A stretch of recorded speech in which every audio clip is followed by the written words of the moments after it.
はい、こんにちは、正元です。今日は2023年8月24日です。これってそんなに急がなければならない話じゃないのかもしれませんけれども、なんとなくタイミング的に今日動画を撮っておいた方がいいと思いました。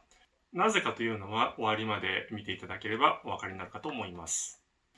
昨日からね、なんか昔を振り返って情けない話なんですけれども、過去の後悔というか、心残りになっていることをいろいろ思い出していました。自分は大学時代をテキサスで過ごしたんですけれども、何年もテキサスに住んでたのに、その気になれば行けたのに行かずじまいだった場所が2カ所あります。一つはメキシコです。とはいえね、テキサスって日本より面積が広くって、自分が住んでいた町は最寄りの国境から460マイル、740キロもあって、車で行くと7時間以上かかったんじゃないかなと思います。また国境を越えたところっていうのが結構治安が悪いというふうに実際に行った人たちから聞いてたんですね。さらにメキシコからアメリカに戻ってくるときにアメリカの警察が車を調べに来るわけです。場合によっては警官が麻薬を隠し持っていて、あたかもそれを車の中で発見したかのように言いがかりをつけてくるということがあるっていうのを何度も聞いてたんですね。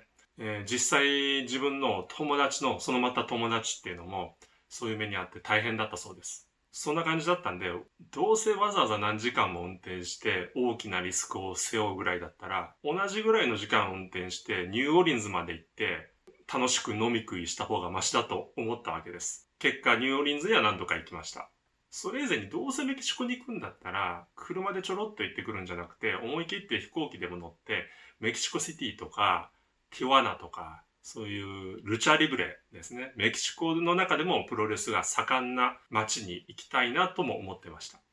で、もう一箇所はテキサスの中にあるアマリロという街です。自分が住んでた街からは車で5時間以上かかったんじゃないかなと思います。で、これはあくまで自分の推測で事実かどうか定かではないんですけれども、当時はテキサスにアマリロという街があるというのを知ってた人って割合からするともしかしてアメリカよりも日本の方が多かったんじゃないかなと思ってます。というのは1980年代前半、アントニオ猪木の新日本プロレスにタイガーマスクが登場して社会現象となって、それが空前のプロレスブームを起こすきっかけとなったんですけれども、一方、ライバル団体であるジャイアント馬場の全日本プロレスで当時最もアイドル的な人気があったのはアメリカ人のテリー・ファンクという選手だったんじゃないかと思います。自分の世代の日本人の男性ならタイガーマスクはもちろんテリー・ファンクのことを知らない人の方が少ないんじゃないかなと思っています。当時すでに他界していたテリーの父親ドリー・ファンク、そして兄のドリー・ファンク・ジュニアもプロレスラーで、1950年代から70年代までそのファンク一家が本拠としていたのがアマリロだったんです。自分がテキサスにいたのは1990年代前半で、コンピューターサイエンスを専攻にしていたので、インターネットも使えてたんですけれども、それとは別に自分で金払ってパソコン通信とかね、いくつか入会していて、すでにその頃オンラインで時間を過ごすことが多かったんです。でも当時はインターネットってまだまだ普及していなくて、入手できる情報量なんて今とは全然比べ物にならないぐらい少なかったんです。むしろこの自分がですよ、オンラインの掲示板とかを通して英語圏の人たちに日本のプロレスに関する情報を提供していたぐらいでした。また当時の自分にはプロレス業界における人脈はほぼ無に等しく、その分情報量も限られていました。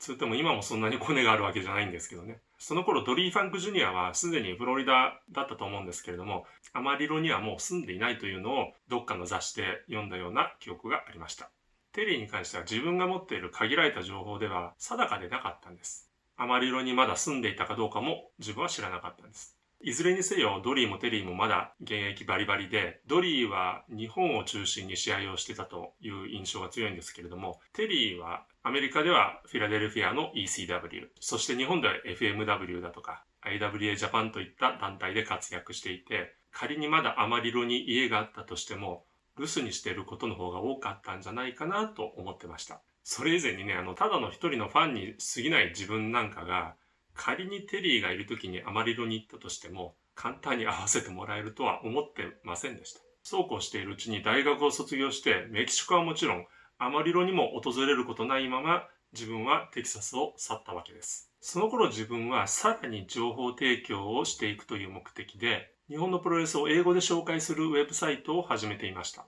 それまで以上に英語圏のプロレスファンの人たちとの交流が増える中で、実はアマリロのテリーの自宅に実際に会いに行った人たちが結構いるというのも知りました。しばらくすると、確か1998年だったと思うんですけれども、